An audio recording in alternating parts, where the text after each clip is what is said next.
watching? Oh gosh, quite a lot. So the first thing that I watched TV-wise, actually, there's only been one series that I've watched. So I watched Scenes After a Marriage, which is a sort of dark comedy drama that's on Viaplay, starring Ardlyn Ismaili and Eva Rose, about a couple who they've separated.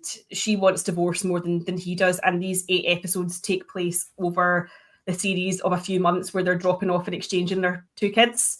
So they meet in this cafe sort of in between Sweden and Denmark.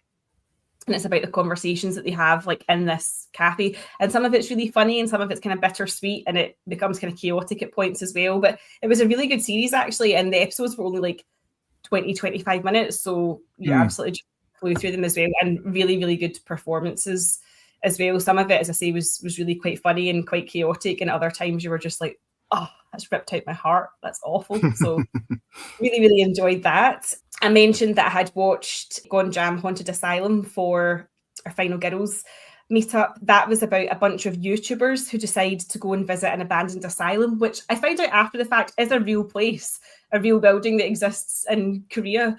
And they sort of film themselves for a YouTube live stream. And you think that it's a setup by the guy who sort of runs the channel to obviously get views, etc. And then obviously things take a turn for the worse. But as I said to all the girls on Sunday, they're all off my Christmas card list, because what they did not tell me is that it has scenes where people's eyes become fully black. And that's the one thing that I cannot do in horror movies. So that it wasn't a great film. Like you've seen the setup before, like, you know, very Blair Witch type of thing. But that did put the fear in me. So I also watched The Lady Eve, because you had said it was on BBC iPlayer, which I thoroughly enjoyed. I just think Barbara Stanwyck is brilliant in everything. Like, it's the most ridiculous premise of a film, isn't it? Yeah. Did again, and she's got slightly different coloured hair. So he's like, that's definitely not the same woman. You're like, how would you not recognise Barbara Stanwyck? But I really enjoyed it. I thought it was a great watch. I watched the first 2 Pusher films because Chris got me the trilogy for my Christmas. It was a special edition. I absolutely loved them.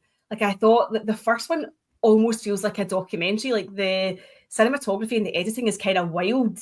And obviously it's a very young Kim Bodnia and a very young Mads Mikkelsen who's got his head shaved and he's got the word tattooed on the back of his head and stuff like that. So we've watched the first 2 of them and I've really enjoyed them. You know, super violent, very sort of kinetic, just early winding refing. And you can see, like, in his later films, you're like, oh, this makes so much sense. This is your first kind of feature length film. You can see his style really develop. So that was, they were excellent. Have you seen the British version of it? There was a British remake of Pusher. Just a one-off, Is it Ray Winston that's in that? No?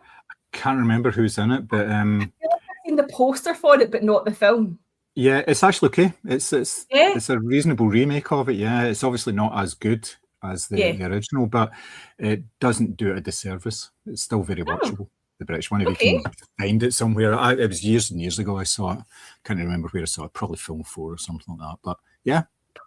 Okay, that might be one worth seeking out. Actually, once I finished watching the last one of that. So yeah, that was good. I also watched The Naked Gun, the remake with Liam Neeson and Pamela Anderson. It was so silly. I really enjoyed it in the sense that it was just nonsense. Like, see the scenes where the coffee cups just kept getting bigger and bigger and bigger. That really appealed to me because I felt like it got the tone of the humour correct for that style of film. Like, it was just, I really enjoyed it. I thought he was excellent in it as well. And I've never really seen Liam Neeson do kind of comedy like that before as well. So I really, really enjoyed it. I thought it was exactly what you needed it to be. It wasn't going to... there was no sort of airs and graces about it. So I watched Palestine 36, which has come on to Amazon Prime, which is obviously the film about how the British government went into Palestine, obviously in the 1930s, and packaged up the land and sold it off to Jewish settlers, obviously fleeing persecution across Europe. That was a really hard watch as well. It's very well acted. Robert Aramayo, who obviously has got some BAFTA success, being nominated for I Swear, plays a sort of British Army sergeant, and he's just such a bastard. And it's so awful to see him in a role like this, because you're like, no, you were so nice in the last film that I saw you in, but he's just awful. And the desperation of, the people who were living there at the time, people who'd lived there for centuries, and all of a sudden it was like, you were stripped of your land, you weren't allowed to go to school, all this, people were being just like kidnapped off the streets. Obviously nothing's changed, but that was a very, very good watch. I thought that was worth seeking out. Sally Bakri, who is the Palestinian actor who I really like, is in it. He's always got quite a small role, but he's very good. I also watched Chain Reactions, which is a documentary about the Texas Chainsaw Massacre. It's on, I think it's on Shudder, and it has all these different talking heads of like directors and actors, and they talk about how the film influenced either their careers or their movie watching or just like horror in general. And it's so in-depth. It's brilliant. Like, it starts with Patton Oswalt making all these like comparisons to really obscure horror films and some sort of more well-known ones like Psycho and stuff like that. And you have like Takashi Miike, and he's talking about how it influenced him for making like Audition and things like that as well. It is a really, really brilliant watch, and I feel like it properly, pardon the pun, gets under the skin of the film itself. And it's not all that, oh, did you know that there was actual corpses lying about and that was smelly and all this? It's talking about how it's actually shaped cinema, and I thoroughly enjoyed that. So if you like the film and you like a good documentary, I highly recommend that. And last couple of things, I rewatched Brooklyn because I read Long Island, which is the follow-up book to that as well, and I just want to sort of remind myself of how that film had went. Saoirse Ronan obviously is brilliant in that film, and if you've got any Irish relatives, you'll recognise some of the thinly disguised barbs about women and how they dress and the expectations, etc. So I just thought that was a good rewatch. And the last couple of things, I watched Marcel the Shell with Shoes On. And just to be clear, I would die for that shell. Like, I had no idea what this film was about, but I was bawling by the time we got to the end. It's really so good. Yeah, I absolutely loved that. And finally, I had a little Netflix screener called The Swedish Connection, which is coming to Netflix, I believe, on the 20th of February. What a film. It's a biopic of basically this really low-level government bureaucrat working in Sweden during World War II. It's 1942, the film is set. And he is essentially he works in a basement. The basement frequently floods with sewage. Like, he's just a nobody. But actually, he saved the lives of, thousands of Jewish people who were being rounded up in Norway and Denmark, which were, of course, occupied by the Nazis. And he was able to find what they called, obviously, the Swedish connection, i.e., proof that they had links to Sweden in order to take them out of Norway and Denmark and rescue them and bring them and give them Swedish citizenship.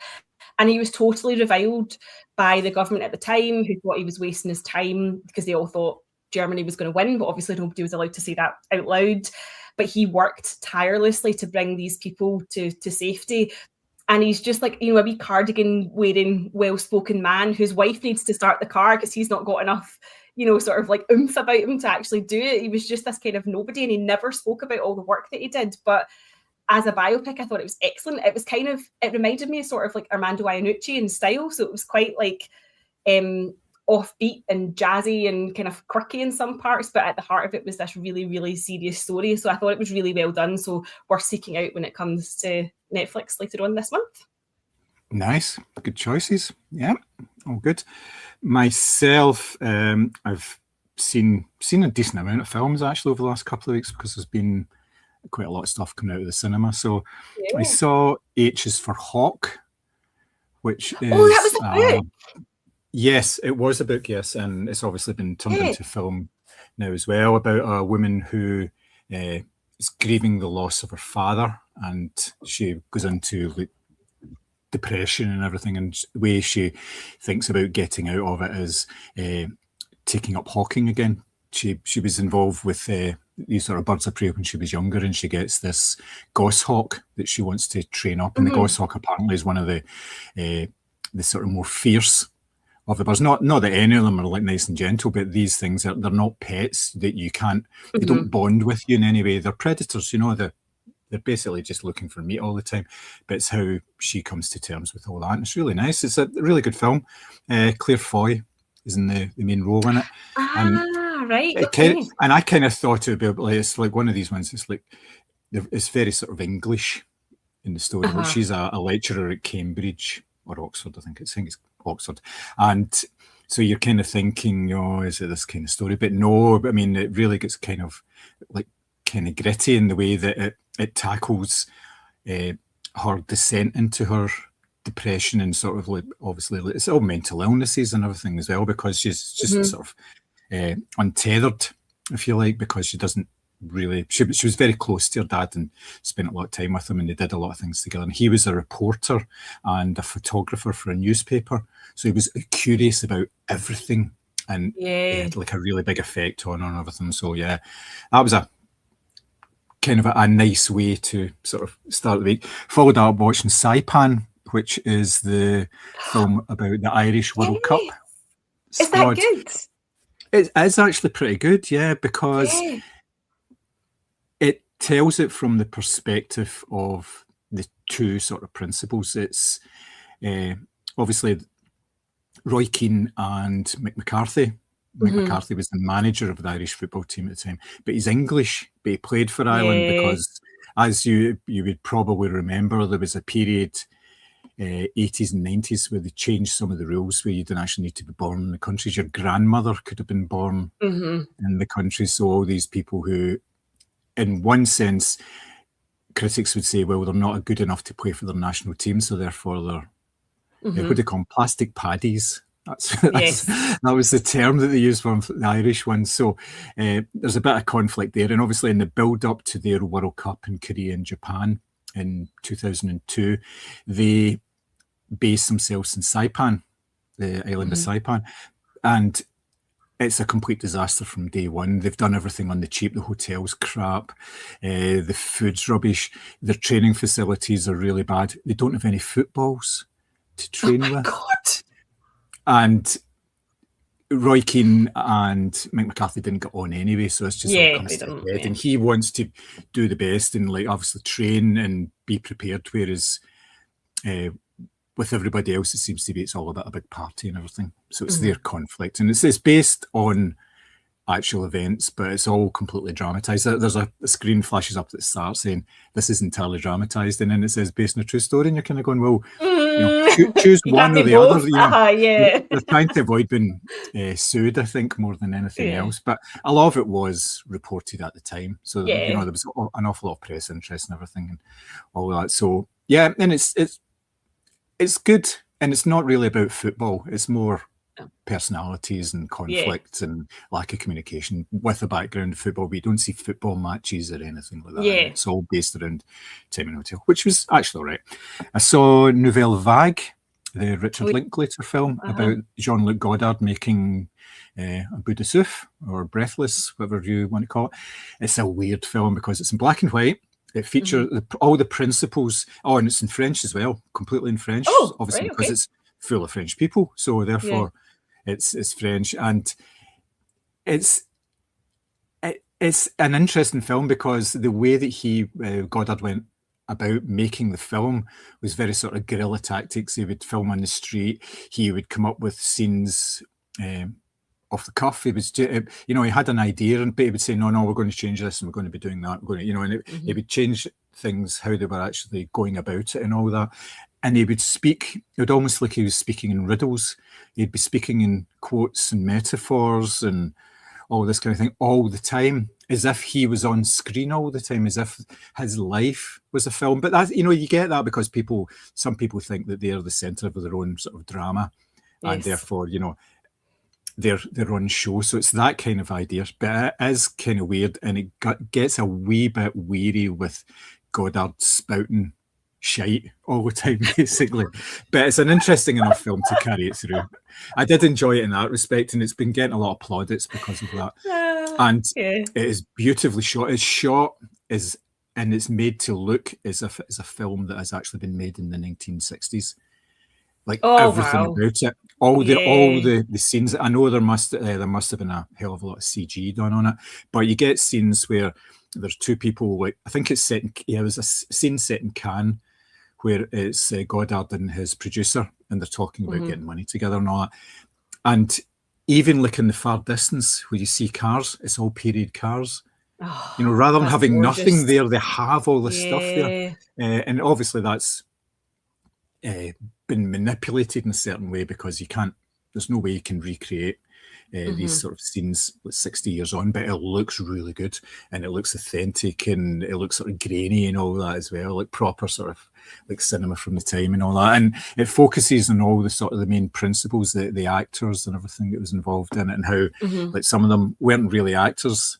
Like the two principals hadn't really acted to a great extent, and they were both terrified that they'd never get hired again after doing this because they had no idea what was going on. Because it was wee scenes that they were just having to improvise and do things, and it was been filmed, and like Goddard was shouting, like, move to the other side of the room, and it was like one of them was like, this kind of thing, just because that's what he wanted to happen. It wasn't worked out in the way that a regular film would be. Yeah, there was a filming schedule and everything, but they were doing like 20 scenes in a day and things like this, which is like pretty much even back then was unheard of. And of course overran, and he would stop for days at a time and all this. But yeah, it's an interesting piece of work, quite good. Complete contrast to that, the new Jason Statham film called Shelter, which I've seen posters for this. I went into that with such low expectations, but this is one of his British films, as in it's set in Britain. He's got a British, obviously he's got his English accent, which kind of fits. He's like an ex-SAS guy or Special Forces guy, and he's living off the grid for a reason. And shit happens, and the reason why he's living off the grid becomes apparent, and he has to sort of address a few issues. Now, he's a producer on this film as well, so he's fully involved in this. So it is something that he is very keen to promote and very keen to be involved in, and you can tell because there's not stupid action in this. There are action scenes, but they're quite quick and they're brutal because he is a quick and brutal guy in this. So there's not extended like sort of mixed martial arts scenes which go on for about 5 minutes and they're smashing like big lumps of wood over each other's heads. There's consequences. If someone gets shot, they go down, that kind of idea, you know. So it is slightly more realistic than that. And it's obviously set in various areas in Scotland. And there are a few interesting transitions because they go from the north of Scotland to London in about 6 hours, and you're saying, well, how the fuck did they do that? If they must start to rocket, you know, that kind of. But it's a decent performance by him, and you can tell that he's a lot more involved. It's not just your sort of straightforward thing where he's called something like, was it Christmas? He was called in the Expendables films. That was his name, something. So. It's not as stupid as that. It's more the sort of the gritty end. It's not the one where he's just a workman, but he's a workman with special skills and working on a. That's the one that I watched because Jimmy told me it was good. Yeah. It's not anywhere near that. It doesn't have the same sort of. He's not punching someone through a wall in the middle of a coke field or something. And then making a witty remark about it. You know, stay nailed to this or whatever. You know. So yes, it's pretty decent. Quite enjoyed that. Oh my god, Netflix's scripting department will be like, that was amazing. Write that one down. So also watched Is This Thing On, which is loads of press for that this week. Yeah, it's been all over the place. It's the Bradley Cooper film. He directed it, based on the life of Liverpudlian comedian John Bishop. Of all things, which is mad. Basically, Will Arnett he met John Bishop. He said it was in a cruise or something, and he got talking, and John Bishop told him about how he got into comedy and all that. And this is the sort of the genesis, the seed of this film. Basically, it's a guy who is going through a divorce, and he's kind of become untethered from his own life. He's a bit lost. The divorce is amicable. It's Laura Dern that plays his wife in this, so it is an amicable divorce, and they do have a kid, but he doesn't know what he's going to do. So he's got a job and everything. That's never really focused on. He does work away, but he ends up, I think he was out for a sort of last dinner party with his wife before they were actually officially splitting up, and he had a bit of a spliff and stuff, and then she went away home, and he wanted to continue drinking, so he wanted to go into this bar, and he was told, no, it's a $15 cover charge to get in because it's a comedy night. And somebody else walked in. He says, how come they walked in? Oh, they're on the bill, they've signed up for it. And he says, well, say $15 and sign up for it. And of course, he doesn't have any material or anything. He just goes up and starts talking about what he's done, his life, why he's getting a divorce and all this. And it doesn't go terribly. It doesn't go well, obviously. It's not as if you could just stand up, let me tell you a thing about my wife, kind of idea. It's not nothing like that at all. It's not polished, but it gets the bug for it because he doesn't get completely booed off or anything, and he gets the bug for it and he starts working on it. And that's kind of informing his sort of recovery and how he gets sort of back to some sort of level, and the problems that causes, because obviously he's talking about his own life and he's being quite genuine and real about what's going on, and he's using it sort of comedic effect and sort of way. So it's like he's more like a storyteller rather than just like a gag man. And it's actually a pretty decent film. But the thing is, the film it has like small snatches of stand-up routines and things like that. It doesn't show you like a full routine because why would you want to watch? You'd be watching that for 10 minutes or so. Like it can be a bit much. It really takes you out of the film. So it's just wee snatches of it. It's more about the relationships that he has with his own family, his wife, how they interact with each other as they are sort of growing apart. His wife, at the same time, she's having her own crisis because she used to play volleyball to sort of Olympic standard, and she's feeling a bit lost because she gave all that up as well in order to have a family and everything settled down. She feels there's some sort of hole in her life, and that's partly why they're getting divorced and all that as well. So yes, it is very sort of interpersonal drama with these wee sort of stand-up bits. So it's not a funny film, but it's not like a really sad film either. So it's like it's a domestic drama. So, and it works. It works really well. Yeah. Very, very interesting. On the flip side from that, I saw Primate, the horror film Primate. Oh yes, I'm hearing lots about this as well. Oh, shite. I hated it. Hated everything about it. It's so formulaic. It's unbelievable. Oh, really?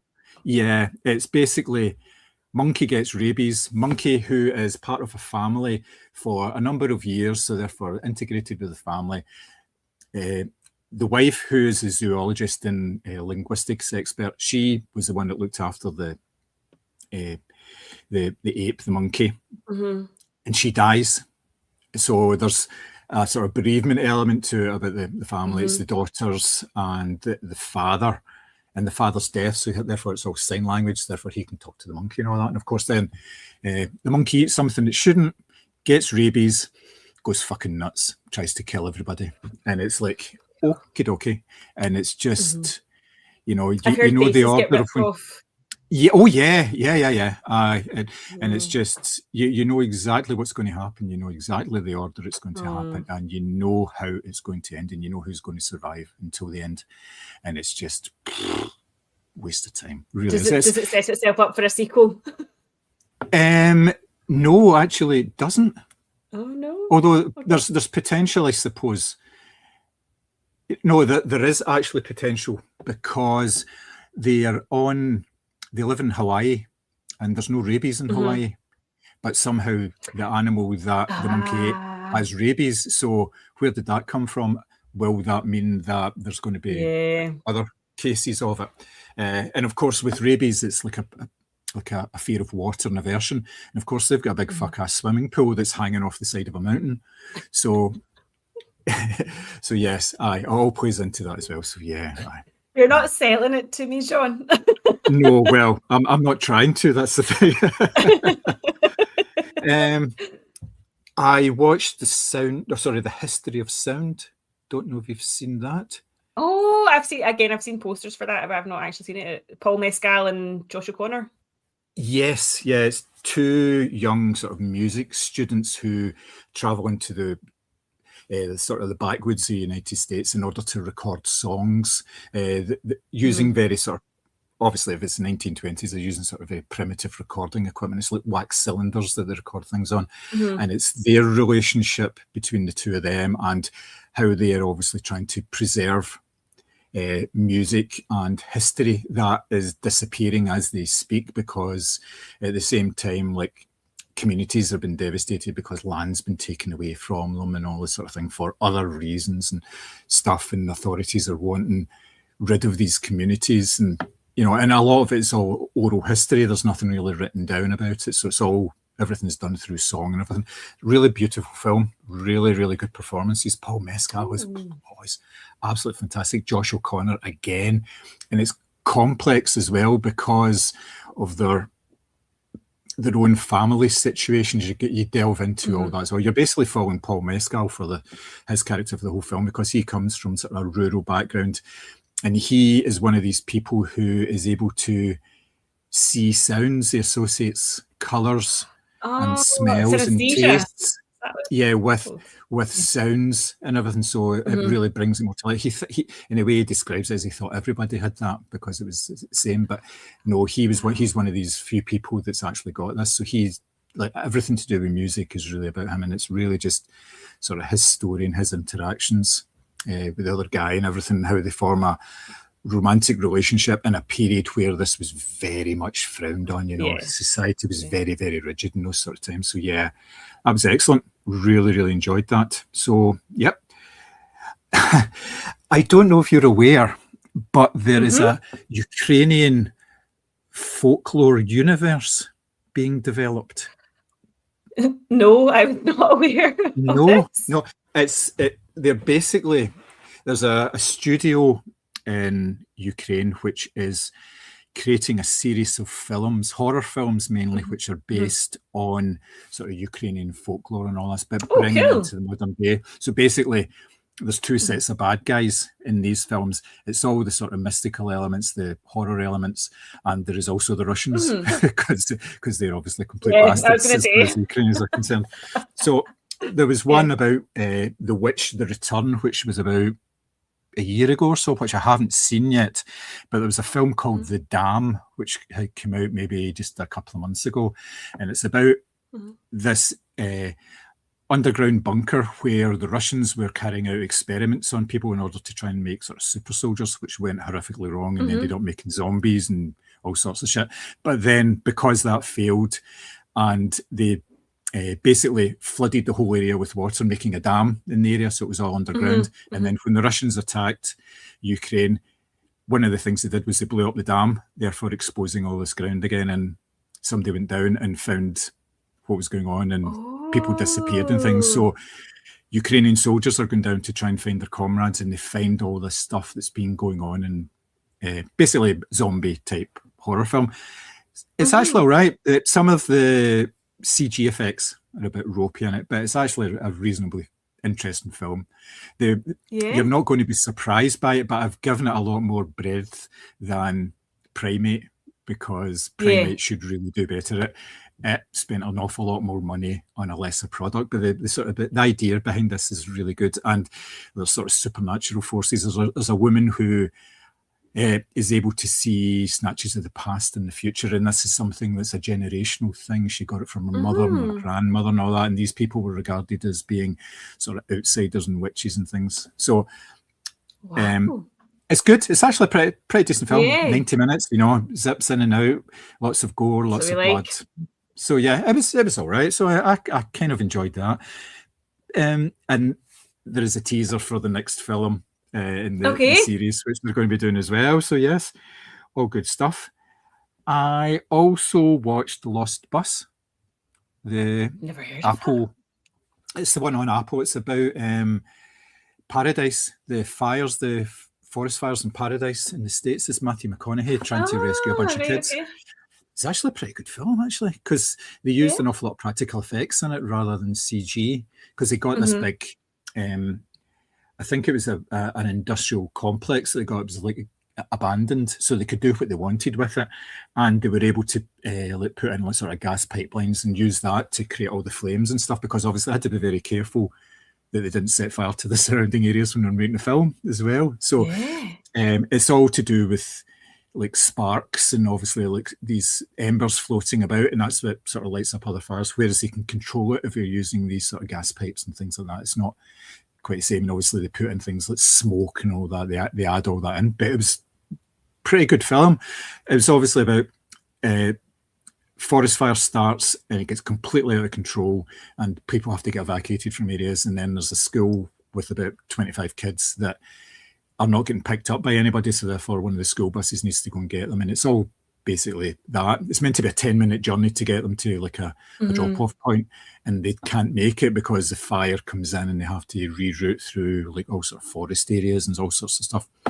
Pretty decent film, actually. I would recommend it if you're not scared of fire so much. And it's good performances, and it doesn't seem cheesy in any way. There's no, I mean, it's like the bus driver and there's a school teacher on it as well, but there's no sort of romantic element. You know, they don't suddenly get into each other as well. On Simi's recommendation, when we were talking last week, I watched Masters of the Universe. I think I'd seen it before, but I could barely remember it, and it's on Amazon Prime.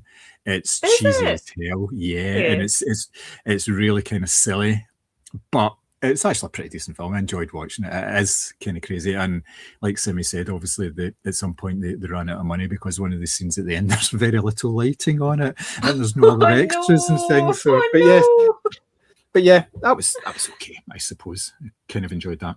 Last film I saw was Crawl from 2019. Alexandra Aja, he's done quite a few sort of decent horror films. This one is about, there's a flood in Florida, and a daughter who she's in college. She swims in college. She's a sort of semi-professional athlete. She's trying to get on the Olympic team and stuff, and she hasn't heard from her dad for a while, so she goes back to try and find him. And where he is the sort of the flood waters are broken, and alligators have got out of their normal habitat into the streets and stuff. Yeah. And it's in the basement. There's 2 alligators in the basement, and they're kind of trapped in there for a bit and all that. That was good. There was jumps in that. I definitely jumped a couple of times.